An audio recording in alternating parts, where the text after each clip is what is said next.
Hello and welcome back to another episode of the Solitude and Single Track podcast, where we talk about our lives as off-grid RV nomads, riding our dirt bikes around the Pacific Northwest, all things moto and other off-grid related topics. My name is Zoe Anderson and I'm your host on this podcast, and today we're going to be talking about basically being off-grid, because we are finally back off-grid again. If you haven't been following my podcast, this is your first time, welcome. Thank you for tuning in. I so appreciate it. We have not been off-grid full-time ever. We have the goals of being off-grid 100% of the time, but we're just not there yet. So we've been kind of doing this on again, off again thing where we'll be off-grid for 6 to 7 months and then be in town for a little while just to do other projects and other things. Anyways, I digress. So, if you normally watch my podcasts on YouTube, which isn't very many of you because all my views are really low, I'm not posting this as a video podcast today for a number of reasons, mostly because it just takes 10 years for anything to upload on Starlink. So, I don't feel like wasting, like 30 hours of upload time of my life and holding up my iPad for that long for a podcast. So, you get a video, or you don't get a video podcast this week. And I say week because I'm going to try to get back to weekly podcasts. I've got a couple podcast ideas I need to record. And that also brings me to my next topic of the fact that I am the world's worst social media influencer, if you even want to call me that. I don't even like calling myself that because I don't make money doing this. I do it for fun. And I'm not even trying to be. I'm just trying to share my own experiences and connect with people and show people that it's okay to suck on a dirt bike for a while before you get better, and also just talk about things that, I experience that might help somebody else. So I'm just doing it for whoever wants to listen to me blab for an hour. Anyways, so let's just get into it. We have been off. We have been living at my mother-in-law's, basically in our driveway, for the last 5 months, and now we are back in the woods, and it's been great. It's been a little bit of an adjustment. So we did a lot of modifications to our trailer in the last 5 months. And so we've kind of, it's taken some time to troubleshoot some things and figure some other things out. We did a massive solar upgrade of wattage. So we had 800 watts of panels for the last couple years, and it was okay, but we still had to run the generator a lot, and we just don't want to run the generator at all. So we completely went overkill, and we went with 1,800 watts of solar total. And that's been great.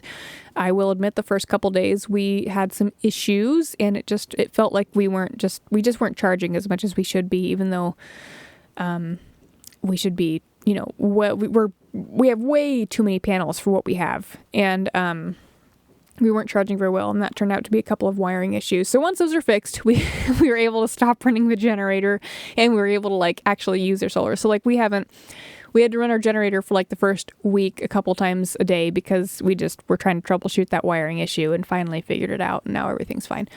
Anyways, I haven't had to run the generator at all for weeks, unless we needed to run the welder or something silly like that. Taylor pulled the generator out the other day to, what did he use it for? Oh, for a hot glue gun. I heard the generator turn on, and I walk outside, and he's got a hot glue gun plugged into it. I'm like, really? That's what the generator's here for? For your hot glue gun? I mean, I guess whatever works. If I guess it's not drawing our battery, which I don't think a hot glue gun draws that much power, but anyways. So not having to run the generator has been amazing because I hate running the generator and I hate having to go outside to turn it off. And I just hate the sound of it. It's annoying. So now that our solar's figured out, that's been great. I can run our oven, and something I've actually learned is Traegers are amazing. We have a Traeger Ranger now as a smoker, and we use it all the time, and I'm going to actually start using it for baking rather than my Ninja Foodie oven. Not that there's anything wrong with my oven, because I love the oven, but it draws a lot of power. The other day I baked a loaf of bread, so I had it running at 450 for 30 minutes, and it literally took 25% of our batteries. And so I've spent like all day playing catch up, trying to get it to charge in like full cloud cover. So that's one reason I'm not doing a video podcast, is because I don't want to turn the lights on because I'm trying to make sure the batteries stay charged. But yeah, so we have like the capacity to do anything we want, basically. We do have two extra 100 amp hour batteries that we're probably going to add at least one more to our 3 that we have in the trailer, just so we have that extra, capacity. I'm at a loss for words today. Anyways, so yeah, so that's been awesome. We also added a freezer. And the freezer is super helpful because before we only had this like college dorm like mini fridge with a shoebox sized freezer. And so like we could only buy so many groceries, and now like I can buy like pizza rolls if I wanted to, or ice cream, and like all the meat that I want that's on sale, and I can package it up and I can freeze it. So we don't have to make these bi-weekly grocery store trips. Well, I guess we kind of still do make like bi-weekly grocery store trips because we go through milk because we have a lot of lattes. I know, it's a rough life. It's such a rough life for us, going through all this milk for lattes in our off-grid RV. Oh, sad. So, yeah, solar has fixed all of our problems. We also got a cargo trailer, and I'm going to go into this just a little bit, but not a whole lot. And wow, it's really windy. Why is it windy? Scary. I don't want my awning to flip. Sorry. So, the cargo trailer has been phenomenal because we can put our bikes in it. It's basically like our whole garage. And there's always going to be that guy who's like, well, don't you have a toy hauler, or shouldn't you just get a bigger trailer? And I'm not going to go into all the 5 million reasons of why we don't have a bigger trailer, because I've made a podcast about it, and maybe I'll do another one. But no, I don't want a bigger trailer. We're not going to get a bigger trailer. We like our trailer. It's fine. Let us do us. You do you. We do we. Leave me alone. I don't care about your opinion. Not to sound like a jerk, but I don't. I just don't care. What works for us, and that's why there's different ways to do things, because people are different, and we're different people. Anyways, made my point. Cargo trailer has been a game changer. All of our gear stays in there, all of our tools, all of our bikes. We have a dry space to work on stuff if we need it. It's been really awesome. Like, I just cannot express how awesome it's been to not store our crap in a tent outside. So now everything is gonna like hold up better, way better, because last year we had issues just from things being stored in that tent. I guess a tent is better than being stored in the weather, but it's not really that much better. So we had like a lot of things that would wear a lot sooner than they needed to. A lot of things that would rust sooner. All of our tools got really rusty. It's just a bunch of little things. You store things that are nice in the weather, and they're not going to last as long. So we're trying to keep better care of the things that we have, because this is not an easy lifestyle to live. It's not easy to keep things nice and clean. Yeah, it's not a cushy life. That's all I have to say. So we've definitely had some adjustments to make after living, in town, and basically living in a house for 5 months. There's always like the few weeks of figuring things out and remembering, oh yeah, this is how we have to do things. And so one of those things was remembering that we didn't store things properly. So like our diesel heater, which has been great. It's the $130 diesel heater you can buy on Amazon. It's fantastic, except that we had old diesel sitting in it forever, and we've like grenaded several fuel pumps. But the nice thing is we've figured out how to fix it. Watch my YouTube video on how to fix a Chinese diesel heater fuel pump, and it will save you so much money. Once you know how to, whoops, my phone, I should put it on Do Not Disturb. Once you know how to fix your diesel heater without having to buy parts continually, because like if you're like us, like we can't have Amazon shipped to our house. We can't just like put our we don't have an address. We're in the middle of the woods and we're in different places all the time. Like I can't have Amazon deliver me a diesel heater fuel pump or a glow plug or anything. So we have to like drive into town, like have it put in an Amazon locker, have it shipped to mother-in-law's house. And so people who are off grid don't have those options of just getting something, next day prime. So learning how to fix it. We've learned how to fix the stupid diesel heater. Another thing is like partially my fault. I did a water flush over the winter on our recirculating water system for our shower, but I forgot a really, really crucial component of that, and that was to replace the filters. So when we went to, take showers, the old nasty, disgusting filters basically like ruined all of the fresh water that I had just put in there. So we had to order new filters because I suck. And so we haven't been using our recirculating shower system for the last couple weeks. And once we put we have the new filters, we just haven't put them in yet. So we've been taking like these, I want to call them like military style showers, where one of us will stand outside like with the spigot, and the other person's like taking a shower. So like I'll be in the shower and like I'll tell Taylor to turn the water on, and like I'll just like get water enough to get wet, and then like, okay, turn it off, and then I'll like soap up, lather up, and then okay, turn it on, and then I'll rinse off, and then okay, turn it off. And so we try to use as little water as possible because we only have 11 gallons of onboard water. So it goes really quick, and you can take an 11-gallon shower really, really quick. So we try to take like 1 to 2 gallon showers instead. But once I put the filters in, which will be soon, I keep saying that, but then I keep not doing it, we'll be able to take our loop showers again. But the only downside to that is we can't use soap in our loop shower system because it clogs the filters way faster than it would if you didn't use soap. But yeah. So we figured out our solar issues. We've now figured out the shower issue, figured out the diesel heater issue. Just, it's little things. Every year we learn new things, and it's a learning experience. You can do all the research you want. Hours and hours and hours of research into this type of lifestyle, and it's never, research is never a substitute for actual experience. So every year we learn new things, and maybe this will be, we really, really hope this is the year we finally got like our poop in a group and we can be like out in the woods for a full year. Like that is like our goal right now, like, little baby step goals. We've done 7 months, and now we want to do a full year. That's the goal. But there's always things we have to figure out. And I, briefly touched on the water thing. And that's another thing that we need to figure out is water. What's the word I'm looking for? Storage.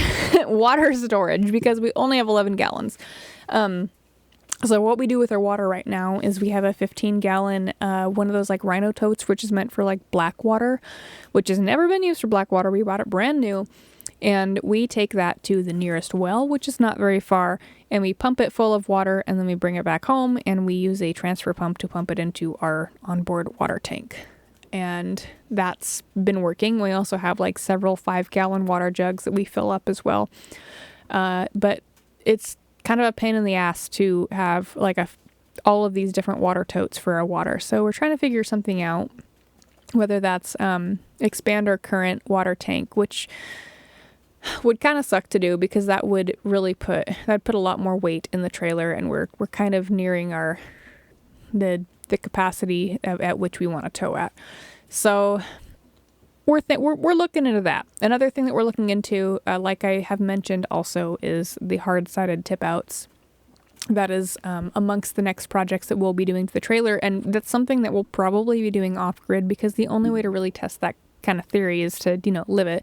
And when we're in a driveway in an HOA, I don't think people like, looking at ugly, I don't know what it's going to look like. It should look okay, but we can't fully expand in someone's driveway. So we're going to try to do that project out here. That way we can also, be able to extend our time being off-grid into the whole 12-month period thing like I was talking about. So hard-sided tip outs for more room because we need more room, and then figuring out water capacity are two things that we're going to try to figure out here very shortly. Let's see. Moisture. Moisture is still an issue. If you've ever lived in an RV or been in an RV for a short amount of time, even if you've like camped in a tent, like condensation, like it collects really fast. So on days like today where it's rainy, cloudy, yucky, I'm inside all day long with the dog. We're sitting here breathing and like creating all this condensation here. I've had to run the wood stove most of the day. I did let it go out for a couple hours because I was lazy. But now that I've got it going again, it's greatly like reduced the amount of moisture. Like you can feel the moisture in the air, and it doesn't take very long for you to be able to like feel like the air getting heavy with humidity. So that's something that we do struggle with, and how we combat that is, to run the wood stove. We do have a small dehumidifier. We run that every once in a while on a good sunny day. I also, like on the sunny days, I'll open the windows and the doors and the tip out and let everything air out. I'll even put the bed up. So our bed, it's on these rollers and it rolls up into a futon. So the more I pick that up and allow the floor to get dry, the more our floors are going to stay nice. Because that is one of the fatal flaws with these trailers is they use really, really crappy floors. They use OSB flooring, and once that gets wet, it's like a sponge. And unfortunately, our floors have gotten damp, and so they're pretty disfigured. They're still solid, but they're getting a little wavy. But again, they're still completely solid. We're not due to replace floors yet, but I can't imagine that they'll last more than, another couple of years. And when they do go, we'll just replace them with some kind of composite flooring. So yeah, those are the things that we got to figure out. Since our diesel heater wasn't working, our diesel heater actually hasn't been working until like the last couple of days. So we've only been using the wood stove for heat, which means that we go through a lot of wood, especially on the rainy days. On a day where it doesn't stop raining, I will go through 2 of those plastic milk crates full of wood or more. And I have little patience for cutting wood, so I'll just cut 1 milk crate at a time. So then I'll cut 1 milk crate, and then I'll go through it all, and I'll go back outside, cut another milk crate, and curse about it the whole time. Which it doesn't take all that long. It's just when we've run out of 2x4s, so now we're using these random offcuts of wood. So I have to split them, and then I have to use our circular saw to cut them. There's got to be a better way to do it, but that's the way we do it. Yeah, so been going through a lot of wood. Another thing we've been doing, and one reason that I haven't been posting content as much as I should, is I've been riding a lot, and I've been really bad about filming my riding, and I bought this Insta360, and I've been kind of scared to use it because I don't have a helmet mount on my Enduro helmet. I only have one on my Trials helmet, and so I don't mount it on my helmet when I ride the big bike, but I do when I ride Trials. So I've been mounting it to my handlebar on my 300, and I'm a little bit scared to drop my bike because I watched this one girl wreck on her bike not too long ago, and when she had her Insta360 mounted like I normally mount mine, and it cracked the screen, and I'm like, fudge, I don't want that to happen to me. So I've kind of been experimenting with different positions for my Insta360 and figuring out what would be the safest way for it. And thankfully I haven't crashed with the Insta on it yet. I'm going to knock on wood to make sure that I didn't just jinx myself. But I have gotten some pretty good footage of riding that I just need to edit, and it's just editing 360 footage is it's a pain in the butt, you guys. It's not fun because I have to do it on their proprietary software, and then it's a butt.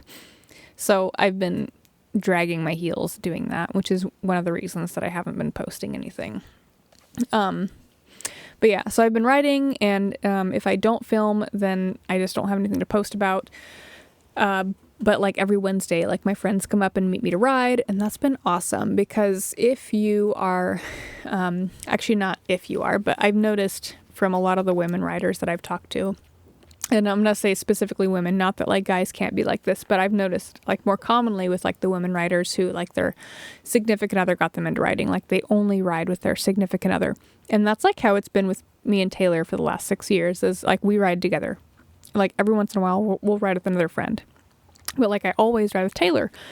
So this year I've been riding a lot more with other people. Like I was going out and riding with one of my girlfriends when we were at my mother-in-law's. Like I would go out with her like mostly once a week, I guess. And then like I joined this group chat called Northwest Woods Women, who is like this group for people in the Pacific, or women in the Pacific Northwest who ride and like want to connect with other women riders. So I've met like a couple girls through that, and I've ridden with them.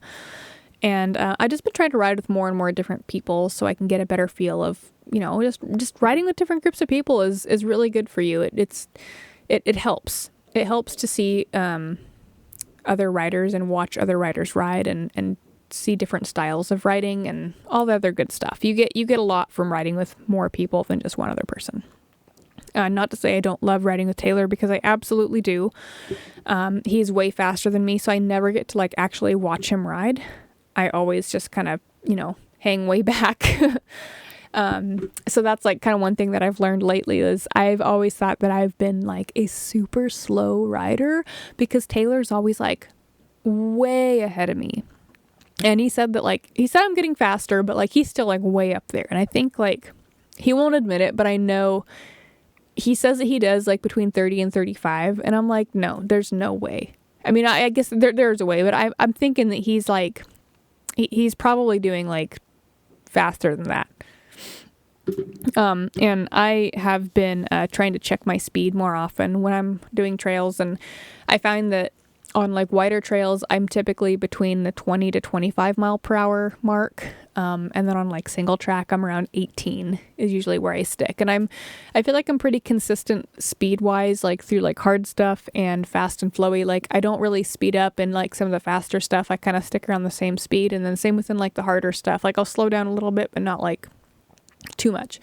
Anyways, but I've learned that I am now like finally at a speed where I can keep up with 90% of the people that, you know, come out here and ride, which is amazing because like that's always been my goal, is to just like be able to keep up with other people and not like be that one rider that just holds everybody back in a group, because that's been me for like the last 6 years. To be completely honest with you, I've been so slow and so scared, and I'm finally not to that point.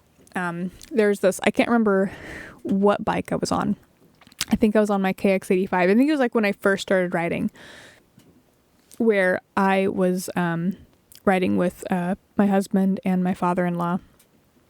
And we came across this group of riders and that was coming at us. And the first person in the group of riders was like a girl, and the rest of them were dudes. And I just remember thinking like, man, I want to be her one day. Like I want to be able to lead the pack without like being scared, without like holding everybody back. And now I'm finally like, I think at that mark, and that feels really good. Like it's small things, you know, it's not the big goals. So that being said, I have mentioned before that I wanted to do some racing. And I was kind of sticking to that. I really want to do this race or do a couple races this year up until like the last couple weeks. The last few weeks, I have either had friends or have witnessed some really nasty motorcycle accidents. And I don't think I want to race anymore. And, sorry, I keep saying, this is like one of the first podcasts I'm doing without like being super scripted.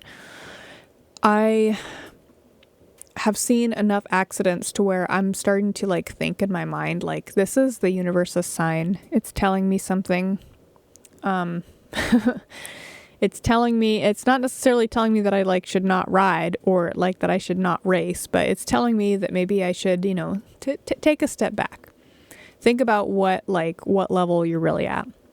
Not that I'm not ready to race or anything, but I don't know if I'm ready mentally after, you know, witnessing a couple really nasty accidents and having a friend be in a really, really bad one where I'm kind of, it scared me. It scared me to the point where I will no longer ride alone anymore unless I'm, you know, in my own space. Like if I'm just like riding around the trailer in this like immediate area, I'll do that. But I will no longer take trails alone because I don't want to get in an accident where I get, you know, critically injured and then there's nobody around to save me. And this could be remedied with a Garmin InReach or something like that. And so that's definitely something on our bucket list, is to buy a Garmin InReach for, one of us to have if either of us are on a trail alone. But we've both kind of decided that that's kind of the amount of injuries that we've seen has now kind of solidified that fact that riding alone is too dangerous. And I'm sorry if you feel otherwise, if you're one of those people like, oh, I only ride alone, I love solo rides. That's great. You do you. Same with the whole trailer thing. Whatever works for you is great. I will not be doing that for my own reasons. I will ride with the group. I have no desire to ride by myself. I have done several solo rides, and they've been really good and really therapeutic. And I won't say that I hate riding alone, because I really actually enjoy riding alone. I take my time. I really like doing trail work on my own, because I don't have to worry about what other people are doing, because I can stop and, do some brushing or trimming. So I might do a little bit of that by myself, as long as I tell somebody, text Taylor and say, hey, I'm taking these specific trails. I'm doing trail work, so I'm not gonna be going fast. I'll have a chainsaw, or I'll have a handsaw. I'll have tools with me, so I'm not gonna be hauling butt on the trails. Anyways, yeah. So I don't know at this point in time that I'm going to be entering in any kind of race. I'm still gonna be doing trials. I love trials. Trials has been great, and honestly, I really attribute or contribute. Oh, what word am I looking for? I'm looking for a word and I can't think of it. I am blaming, I guess. I'm blaming trials for the reason that I feel like I'm a much more confident rider now than I was 5 months ago, because the last 5 months I've only ridden trials bikes. I have not been on my 300 at all until the last month. And doing that has helped me immensely in so many different ways. So if you were on the fence about buying a trials bike, even if it's just for learning how to do things and being a better rider, on a bigger bike, just do it. Just buy a trials bike. I'm telling you, it's worth it. It's going to suck for a little while, and then you're going to ride it for a while, and you're like, oh, actually, it's not so bad.